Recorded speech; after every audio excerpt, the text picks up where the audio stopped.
Библијата јасно ни учи дека Бог постои и дека Бог е изворот на се што е добро и на се што е убаво. Истовремено, како што постои Бог, Библијата многу јасно ни учи дека постои и сатаната, кој што е извор на се што е зло и на се што е грдо, ако може така да кажем. И како што Бог действува за да прави добро, истовремено сатаната действува за да прави лошо. И Библијата и праксата ни кажува дека Бог е вистински пријател, ако може така да кажеме, на луѓето, на човекот. Од друга страна, сатаната се обидува да се прикаже како пријател, ама всушност има задни намери. Оно што сака да го направи е да ги уништи луѓето. Зошто? Бидејќи сатаната првично го мрази Бог. Ама бидејќи не може ништо да му направи директно, неговиот обид е да дојде до Бог, да го допре Бог, да го повреди Бог преку луѓето.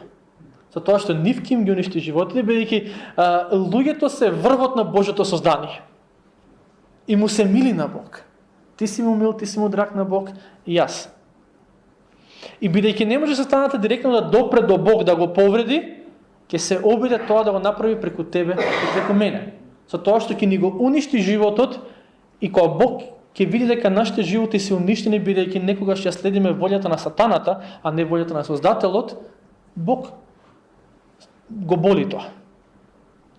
И сатаната ги мрази сите луѓе, се обидува да им го уништи животот на сите луѓе, ама има една категорија на луѓе на која што особено им го има фрлено пикот, ако може така да кажеме, а тоа се христијаните.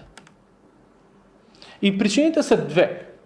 Првата причина е затоа што библиски гледано сите луѓе се Божји созданија, ама христијаните се Божји синови и Божји керки. Значи веќе имате на поинаква позиција, имаат поинакво место во Божјото срце оние кои што искрено и верно го следат Христос.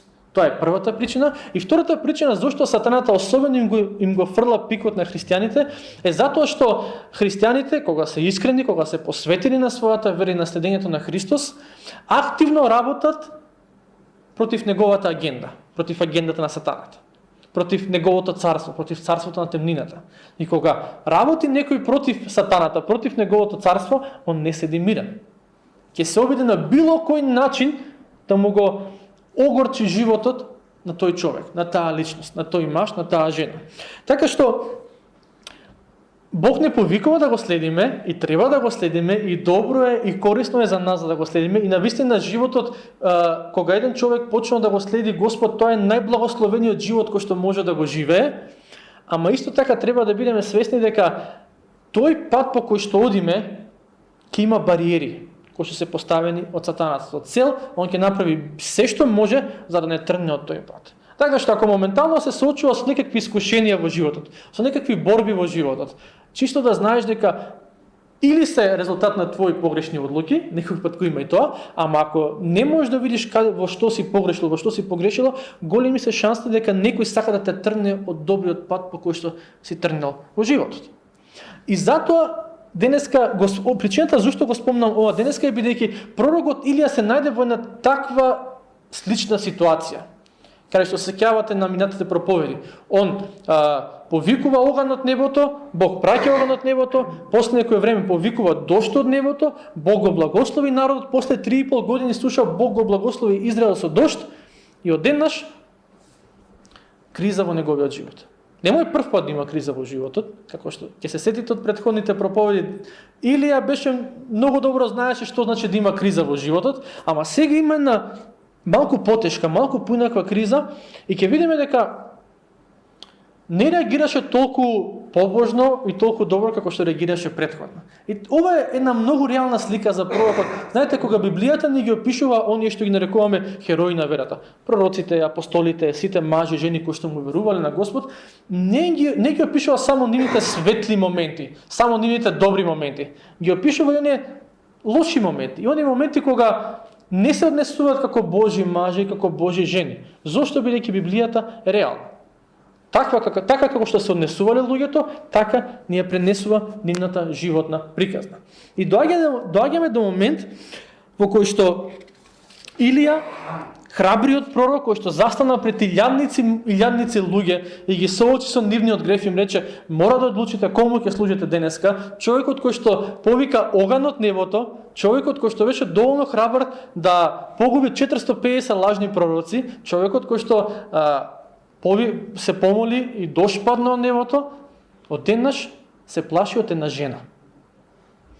И пред многу години, кога проповедав не баш на оваа тема, ама го спомнав во овој момент, и после проповедта некој дојде и ми кажа: деве, шо ти ги омаловажуваш ли жените?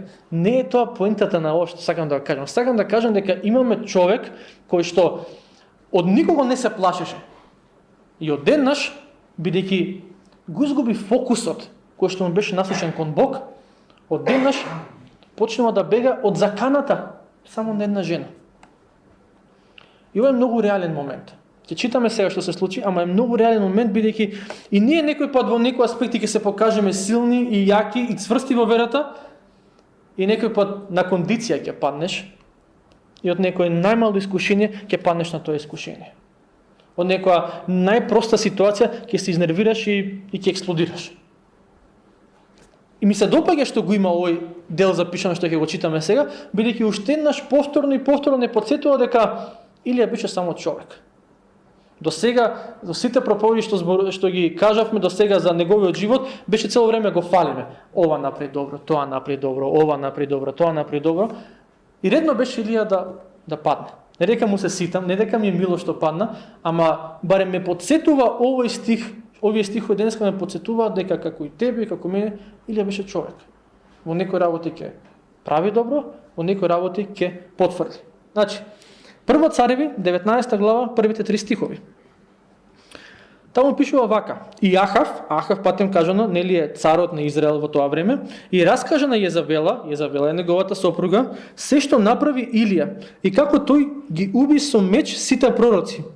А Језавела испрати известувач кај Илија да му каже: нека ми испратат боговите најтешка казна и нешто повеќе нека ми додадат, а ако до утре во ова време не направам со твојата душа она што беше направено со душата на секого од нив. И сега, кога го виде тоа Илија, стана и замина за да го спаси животот свој. И дојде во Вирсавеја, која е во Јудеја, и таму го остави слугата свој. Помеѓу глава 18, каде што читаме за неколку, како може да кажеме, победи на пророкот Илија, помеѓу глава 18 и глава 19 има еден јасен контраст. Глава 18, ако може да кажеме, победничка глава, каде што се што читаме во тој текст е: Илија прави добро, Илија постапува добро, Илија повикува оган од небото, се соочува со Ахав, го соочува народ, се е супер. И одеднаш во глава 19 кога да гледаме еден сосема поинаков човек. Ако нема човекот кој што храбро ќе застане, ќе рече, да застане храбро, рече: ма што ми е гале што вика Језавела? Мојот живот е во Божите раце, она колку сакам може да се заканува. Не, току имаме човек кој што вика: стана, замина да го спаси животот свој. Интересно е дека не се плашеше од мажот, од Ахав, од царот, се плашеше од жената, од неговата сопруга. И некој пат е вистина дека жените се поопасни од мажите. И стварно некои луѓе повеќе им се плашат на жените отколку на мажите. Ама малку е чудна неговата реакција во контекст на се што прочитавме до сега. И да имаш човек кој што е спремен да застане пред десетици и стотици илјади луѓе и да им рече: вие живеете погрешно и денеска има да одлучите кому ќе служите. Таква храброст, таква смелост, човек кој што вика: Господе, прати оган од небото за овој народ да те спознае тебе, и одеднаш Изавела не му прати војници, му прати известувачи. Значи само му најави, му се закане, ништо повеќе. И овој стана и почна да бега. Ама интересен ми е Ахав. Предпоставам дека понатаму ќе имаме малце повеќе време во некои од следните проповеди да размислуваме за Ахав како личност. Ама како што ќе читаме овие глави, предпоставам дека малку по малку гледате, забележувате некои карактерни особини на царот Ахав. Интересно ми е во овој контекст е тоа што за една работа е послушен, за друга работа не е послушен. И минатиот пат кога проповеда спомнав дека кога Илија му кажа на Ахав: ајде оди јади и пи, он тргна, јадеше и пиеше. Така се сеќавате, затоа што му рече ќе падне дожд. Опушти се, јади и пи, ќе има дожд. И Ахав тоа го послуша. Кога Илија претходно му рече на Ахав, ај собери го сиот народ да се соочиме на планината Кармел, Ахав го послуша. Значи кога му одговараше, бидејќи Илија кога му рече собери го сиот народ на Кармел, на планината Кармел, он си вика, ќе падне дожд. Ајде го собереме народот. За нешто добро ќе бидам послушен. Така, кога му рече оди јади и пи, ајде ќе бидам послушен. Ама кога го соочи и рече денеска одлучете кому ќе служите, Ахав не одлучи. Со други зборови, си беше послушен само тогаш кога му беше лесно. Само тогаш кога му беа условите прифатливи. Кога се бараше вистинска и драстична промена во неговиот живот, он си продолжи по својот пат. Јахав практикуваше нешто, во тоа што го читаме од 18 и 19 глава, практикуваше нешто што можеме да го наречеме селективна послушност. И селективна послушност е многу опасна работа. Селективна послушност е, ги земам тие делови од Библијата што ми одговараат и ги верувам и ги применувам, па дури им ги проповедам и на другите, ама ако ќе дојдам до некој дел од Библијата што длабоко тука ме погаѓа, ќе речам па добро сега, никој не е совршен, така. Секој си има свој мани, секој си има своји недостатоци и ги тргам тие на страна. Ахав го правеше тоа. Нешто што кажува Илија слушаше, другото си го тргаше на страна. И во денешен контекст, што би значило селективна послушност? Селективна послушност значи доаѓам во црква, ама тоа што се поучува таму, тоа што се зборува таму, ќе си го исклучам мозокот ја додека трае богослужбата и после се излегувам истиот од оваа просторија. Во денешен контекст селективна послушност значи знам дека имам тој грев ги имам во мојот живот, со овие два ќе се справам, бидејќи ми е полесно, ама овие два те молам не ми ги чепкај. Добри ми се, мили ми се, долго време си ги имам како дел од мојот живот. Да, овие два ќе ги тргнам, не е проблем, уште вечер ќе почнам да работам на мене, ќе ги тргнам. Ама овие два те молам, не ги чепкај. Тоа е селективна послушност. И е многу опасна ситуација. Затоа што ни дава некое лажно чувство на послушност. Дека, да би јас правам нешто. Да, правиш нешто, ама прашањето е дали се она што Бог го заповедал. Бидејќи Христос се кажа дека вели дека треба да го применуваме сето она што тој ни го заповедал. Не само тоа што им одговара, туку тоа што тој го има кажаме. И сега доаѓаме до главниот дел од овој текст кој што денеска го читаме и оној дел на кој што јас сакам да обрнеме најмногу внимание, а тоа е вториот стих. А Језавела испрати известувач кај Илија да му каже: нека ми испратат боговите најтешка казна и нешто повеќе нека ми додадат. Ако до утре во ова време не направам со твојата душа она што беше направено со душата на секого од нив. Интересно ми е што и покрај тоа се докажа дека Ваал е непостоечки бог, дека Ваал е нем бог, дека ништо не може да направи, она пак се колне во негово име. Нели, боговите, покрај другото, тоа го вклучува и Ваал. Значи, еден ден предходно, 450 мажи му се молеа на Ваал, вика, Ваал е слуштен и пушти оган од небото. Штама, нема ништо. И се докажува дека Ваал не постои, тоа ти е само лажен идол, ништо повеќе. Утре дента Језавел вика, јас во негово име се колнам, дека ќе ти направам истото што ти им го направи на тие лажни пророци. Интересно е како некој пат луѓето и покрај тоа што гледаат, при очи гледаат и повторно се слепи, гледаат дека тие идоли, тие богови на кои што се поклонуваат, кариера, пари, популарност, слава, што и да е, дека не задоволуваат и повторно трчаат по нив, и повторно трчаат по нив. И тука Језавела му се заканува на Илија и мора да се подсетиме на контекстот во кој што се случуваат овие настани и на контекстот во кој што се случува конкретно оваа закана во втори стих. А контекстот е следниот. Веќе неколку години наназад Језавела, сопругата на царот, ги прогонува господовите пророци.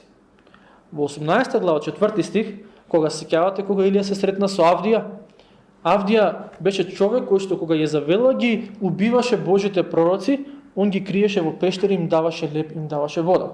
Значи, веќе неколку години наназад Језавела ги убива Божите пророци. Наредува кај да се прогонуваат и да се убиваат. И кога он му вели на Илија, до утре ќе ти го направам тоа што се случи со Вааловите пророци, она не кажува нешто ново. Она со други зборови му вика, тоа што се случи со твоите колеги години наназад, што ги истребував, тоа што ти го направи со оние кои што му служаа на Ваал вчера, тоа ќе ти го направам јас на тебе до утре. И тука веќе се соочува со нешто што се нарекува, ако може да кажеме, духовна опозиција. И опозицијата опозицијата особено кога ќе доживеете некаков благослов во животот. Особено кога Бог ќе почне да работи во вашиот живот, ќе почне да действува на моќен начин во вашиот живот, очекувајте опозиција. Очекувајте отпор. Очекувајте некакво противење. И тоа е реален принцип, реална пракса која што гледаме и во Библијата, и во праксата. Дека кога ќе тргнеш по Божиот пат, кога ќе почнеш да му бидеш послушен на Бог, кога Бог ќе почне да действува во тебе, ќе почне да действува преку тебе, има некој што ќе се буни против тоа. И треба да си биде свесен, треба да се биде свесна за тоа, јас треба да бидам свесен за тоа, за да не бидеме изненадени да речеме, леле што ми се случува. Не. Ако тргнеш по Божиот пат, сигурно ќе се сретнеш со некаков отпор. И однесувањето на Језавела во овој стих, па и во другите стихови кај што читаме во Стариот Завет, па дури во Новиот Завет се спомнува на едно место во Откровение, е многу добра слика на действувањето на сатаната.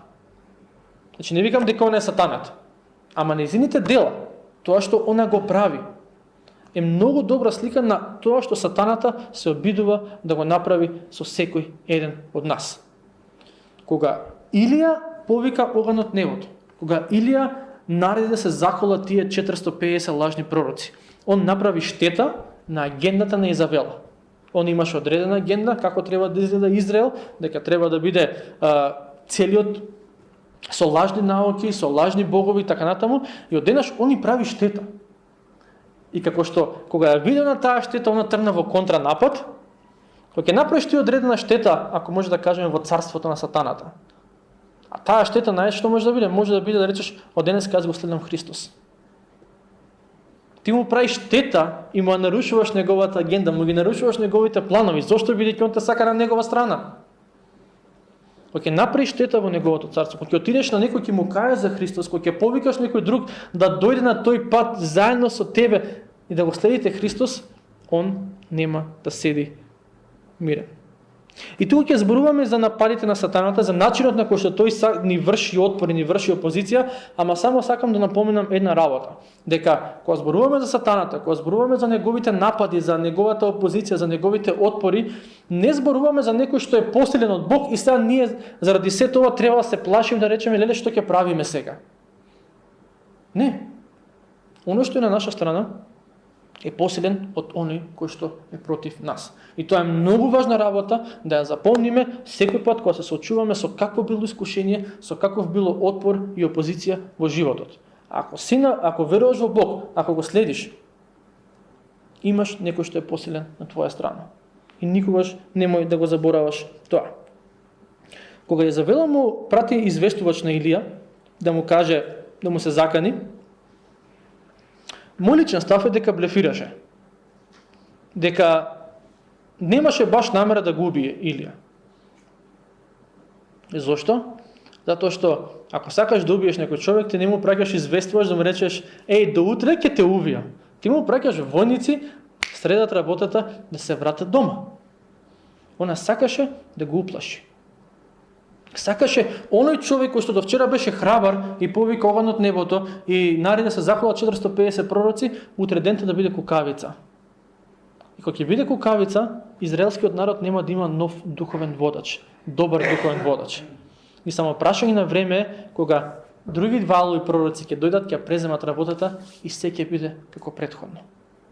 Само сакаше да му внесе страв во коцки. И тоа е она што непријателот, сатаната, сака да го направи со нас. Некогаш, верувам дека би се случило, често би се случило, ќе ти представи одреден филм и одредено сценарио во твојата глава за тоа каква ќе биде твојата еднина, каква ќе биде еднината на твоите деца, каква ќе биде еднината на твоето семејство и се разбира. Во неговите сценарија, он пишал само трагедии, не пишал успешни приказни. Ќе ти каже колку ќе биде лошо, колку ќе биде тешко, колку ќе биде за никаде. И сега прашањето е кому ќе веруваш? на тоа сценарио, на тој филм во твојата глава кој што он ти го проектира, големи проектори има, он ќе ти проектира многу како во кино да си. На тоа или ќе дојдеш и ќе го отвориш Божјиот збор и ќе кажеш Господе, еве какви се мислите во моето срце, еве какви се мислите во мојата глава. Што велиш ти? Што е тоа што ти го велиш во оваа ситуација? Што е тоа што ти го велиш за мене, за мојата еднина, за еднината на мојот брак, за еднината на моето семејство, за еднината можеби на мојата црква? Некој има кажано дека, мислам, во Библијата пишува дека сатаната е татко на лагата. И некој има кажано дека лагата му е негов мајчин јазик. Тоа знае најдобро да го говори. Ама ако лагата му е мајчин јазик на сатаната, јас би рекол дека втор јазик, он практикува двојазичност, патем кажано. Втор јазик кој што добро го зборува и го владее е стравот. И кога ќе комбинира лагата и стравот, тоа е опасна комбинација. Затоа ни е потребна вистината, да се браниме со неа. Божјиот збор. Можеби затоа па и пишува толку многу често во Библијата се повторува онаа заповед не плаши се. Зошто? Бидејќи Бог знае дека сатаната ќе дојде со страв. И од тоа што го читам во Библијата, еви во оваа ситуација и во други околности, мислам во други текстови од Библијата, од тоа што го имам видено во праксата, сатаната најчесто ги напаѓа христијаните во две околности. Прва е кога веќе доживеале некаков благослов, кога веќе Бог направил или почнал да действува моќно во нив и преку нив. И тоа е случајот со Илија. Бог направи големо чудо преку него и одеднаш доаѓа нападот. Во денешен контекст не мора Бог да прави чуда преку тебе, ама Бог ќе ти даде некој благослов, можеби ќе се види со некој пријател и тој разговор толку многу ќе те освежи, што ти мислиш имаш крилја да леташ и да рушиш се пред себе. Било какви да имаш проблеми и тешкоти во животот, ти кажеш, ја немам гајле. И после тој благослов што ќе го добиеш, одма доаѓа нападот. Или доаѓаш на богослужба, слушаш проповед, се гледа со луѓето, убаво ти е, освежен си, освежена си, свикаш, абе со радост има да го следам Христос, уште вечерта или утре дента ќе ти даде ситуација за која што ќе ти рече, абе кај шо се радуваш ти? Абе гледај какви проблеми имаш во животот, каква радост, каква црква, батали ти тие работи. Имаш ти зашто да се секире сега. Се обидува да ти го земе благословот. Јас се сеќам кога бев дете. Јас првпат ги запознав татка Судичко Павле на 8 години, мислам дека беше. Значи веќе пред 25 години отприлика. И кога ги запознав првпат беше на детски часови во Драчево.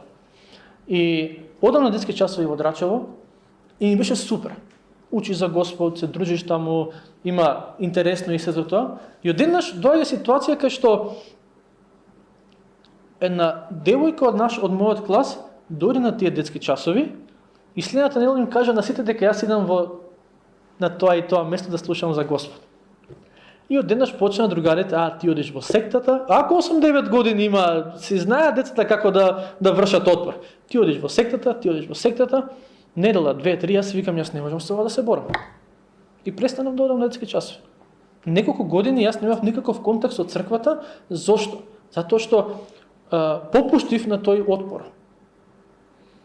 Сатаната види дека Бог сее нешто добро во мојот живот и кога сака да го украде. Додека семето не дало плод, тогаш сака да го земе и тогаш него му успе. И тоа е неговата поента, тоа е неговата цел.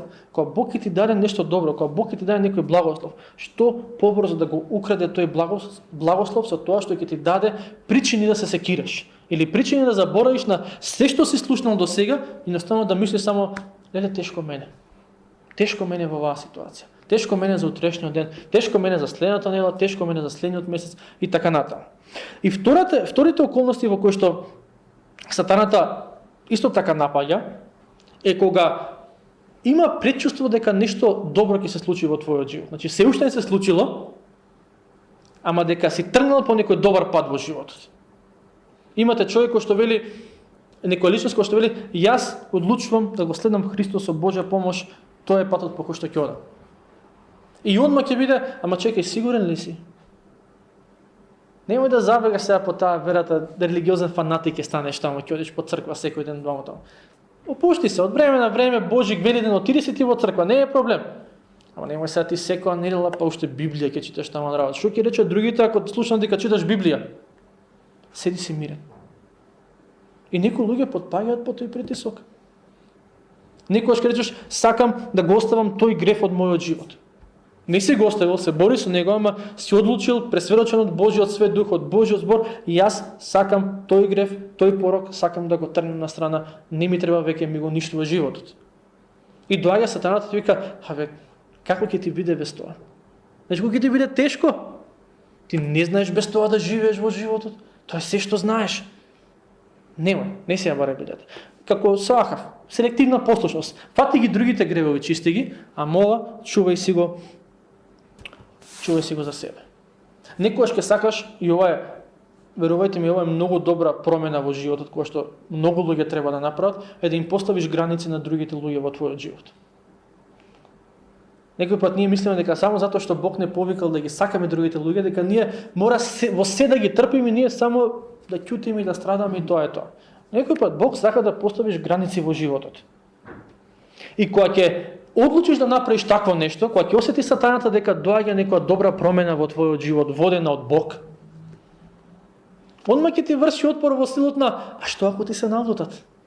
Еве на таа личност или на тие луѓе сакаш да им поставиш граница, речеш, знаете што? До тука беше. Мора ние малце да го дефинираме овој меѓусебен однос. И секој пат ќе биде, а што ако ти се налутат? А што ако си го нарушиш односот со нив? А што ако веќе никој пат нема да се јават или нема да ти прозборат? И правејќи го тоа, он сака да ја осуети твојата добра намера.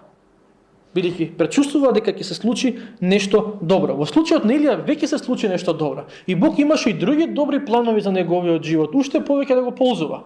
И кога виде сатаната што се случува, што Илија може да направи, се вика, дај на време да го пресечам. Бидејќи овој прави белја.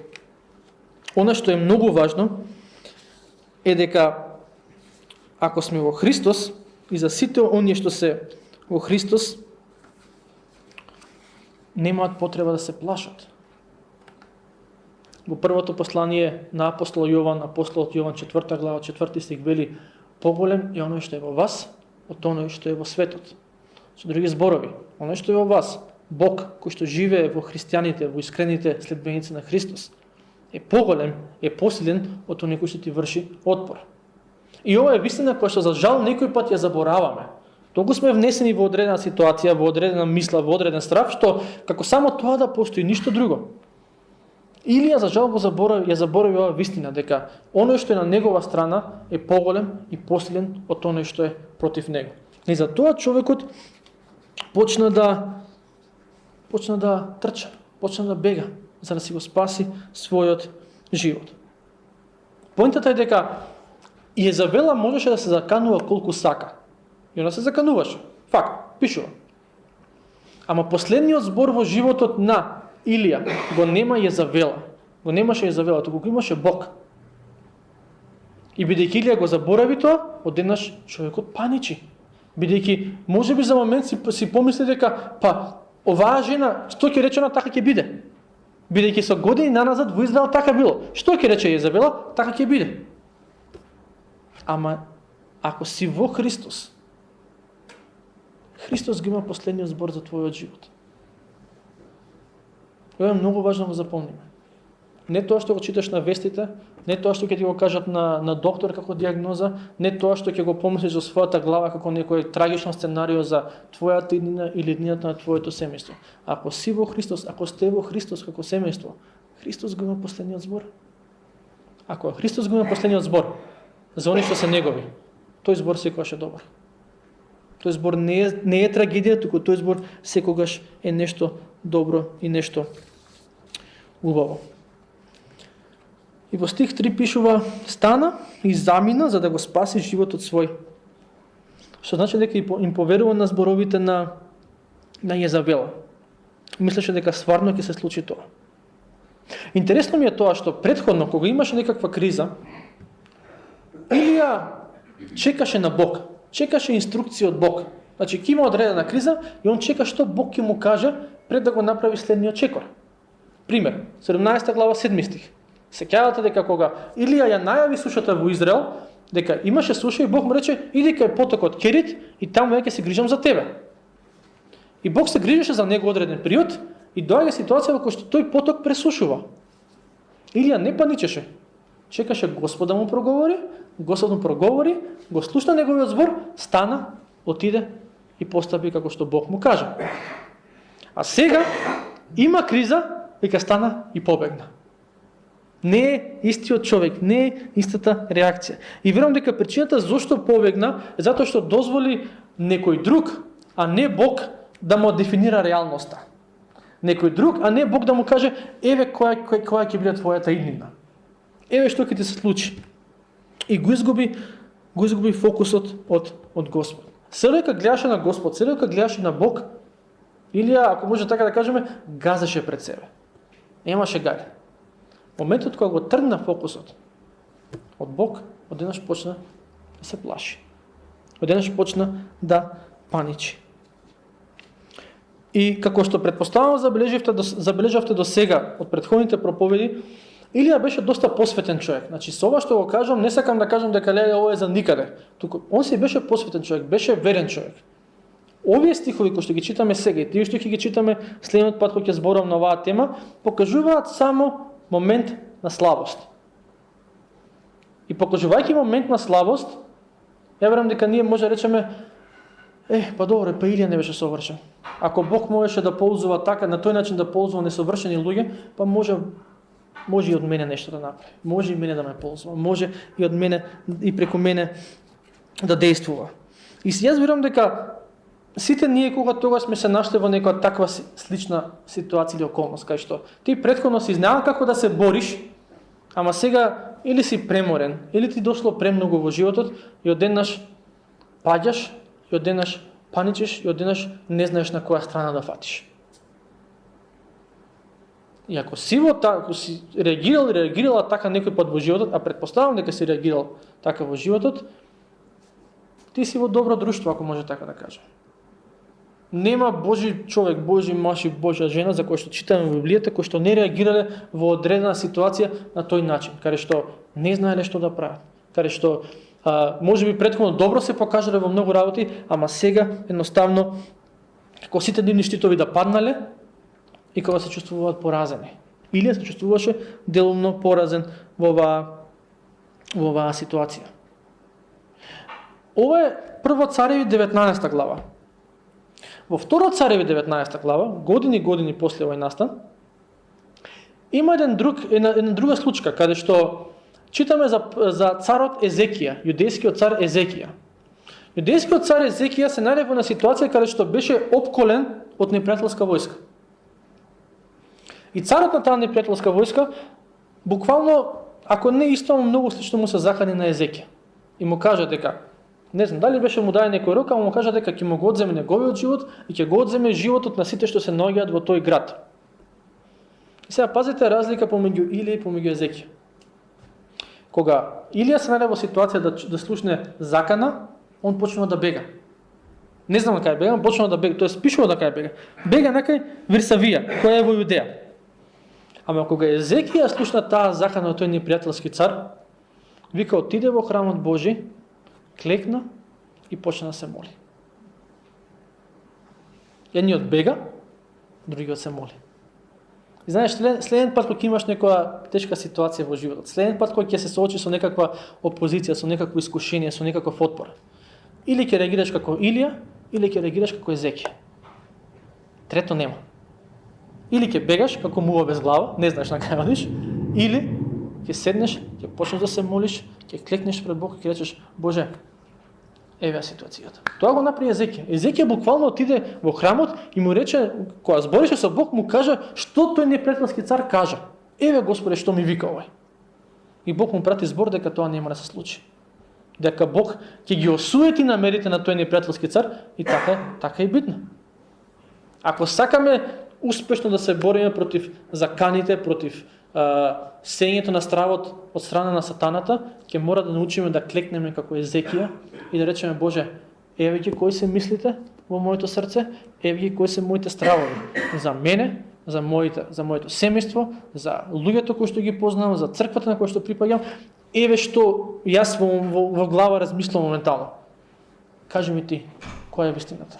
Реагирај ти, Господе, и и спречи го. И она што го направи Езекија, што Илија во моментот не го направи, после тоа го направи, после 40 дена Илија разговараше со Бог. Ама 40 дена помина кај што он се мачеше, душевно патеше. Си викам, зашто не му текна уште првиот ден да дојде пред Бог да го представи тоа, па да се спаси од толку многу маќе 40 дена, не знае што е со неговата иднина. Ама она што Езекија го направи и што верам дека потикнати од сите овие стихови што ги читаме, можеби ќе го направиме ние следниот пат и да дојдеме и нашите мисли и нашите стравови и какви да се тие мисли да ги процесираме пред Бог. Бог не се навредува кога ќе дојдеме кога ќе го прикажеме својот страв пред него. Бог не се навредува и не вика бегај од мене тука ти неверник, кога ќе речеме Господе, тешко ми е. Се плашам. Се плашам за себе, се плашам за моите деца, се плашам за мојата иднина, за нашето семејство и така натаму. Јас се плашам, прави што ќе правиш Господе, ама тргни го овој страф од мене. Езекија го направи тоа и Бог реагираше. На некој начин, знаете, гитари имаме тука и гитарите обично кога ќе ги ставите на топло на ладно знаат да се раштимуваат. Се раштимуваат под надворешни влијанија. И треба да ги штимаме од време на време. Секоја недела ние се штимаме со гитарите. Некој пат ние луѓето, ние верниците сме како гитари, кој што ќе дојде некој надворешно влијание и ти се раштимуваш, ти веќе не свириш како што се свирил вчера или завчера. Кога ќе дојдеме кај Бог пред молитва, Бог не наштимува. Бог ни ја покажува реалноста онака како што тој ја гледа, бидејќи таа негова реалност е вистинската реалност. Не сценаријата и филмовите кои што сатаната ти ги става во главата. Божјата реалност. Кога ќе дојдеме кај него пред молитва, Бог ти кажува: јас имам добри планови за твојот живот. Јас имам планови да ти дадам иднина, ти дадам надеж. И пророкот Илија како да ја заборави таа вистина и за тоа бегаше, ама повторно според мене тоа уште едно потсетување дека он е човек како секој еден од нас.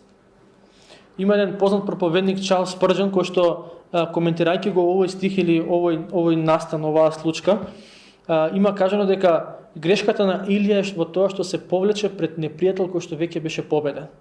Знаете, во војна имате некој кој што сте го растурили готово, знаете дека изгубил и сега ти ќе бегаш од него. Малце е нелогично, така нема смисла да бегаш од непријател кој што веќе е победен. Гледајќи на крстот на Голгота, гледајќи на жртвата и воскресението на Господ Исус Христос, ние може да кажеме дека сатаната како непријател на нашите души е веќе победен. Војната има изгубено. Он само сега се обидува колку што може повеќе битки да освои, ама војната генерално гледано завршена е. Знаете, тоа е како во Втората светска војна која било. Кога веќе било кажано дека нацистите изгубиле, ти повторно имало таму војници кои што на некои фронтови се бореле. Се викаат, кога сме веќе тука, барем да освоиме колку што можеме повеќе, да направиме повеќе штета. Тоа го прави сатаната. Он знае дека изгубил војната, ама сака колку повеќе битки да добие. И ти си метата, една од метите на тие битки. Ама поради Христос, поради неговата смрт и воскресение, ние како христијани може да кажеме сатаната е победен. Во Битие, во 3 глава, уште илјадници години пред Христос да дојде, Бог кажа дека змијата ќе го каснува спасителот за петата, ама спасителот ќе ја смачка главата. И тоа го направи. И сега ја да се плашам од некој чија што глава е смачкана, малце ми е како нема смисла, нема логика така. За жал некој пат го правиме тоа. Ама еве, потикнати од примерот на Илија, негативен пример, позитивниот пример на Езекија, следниот пат кога ќе си во некоја таква ситуација, кај што непријателот те напага со одредени стравови, со одредени мисли, со одредени сценарија, што тебе ќе се случи утре или задутре, знај дека ако си во Христос, има победа. Во Христос има победа. Христос не остана во гробот, остана само 3 дена. После тоа воскресна.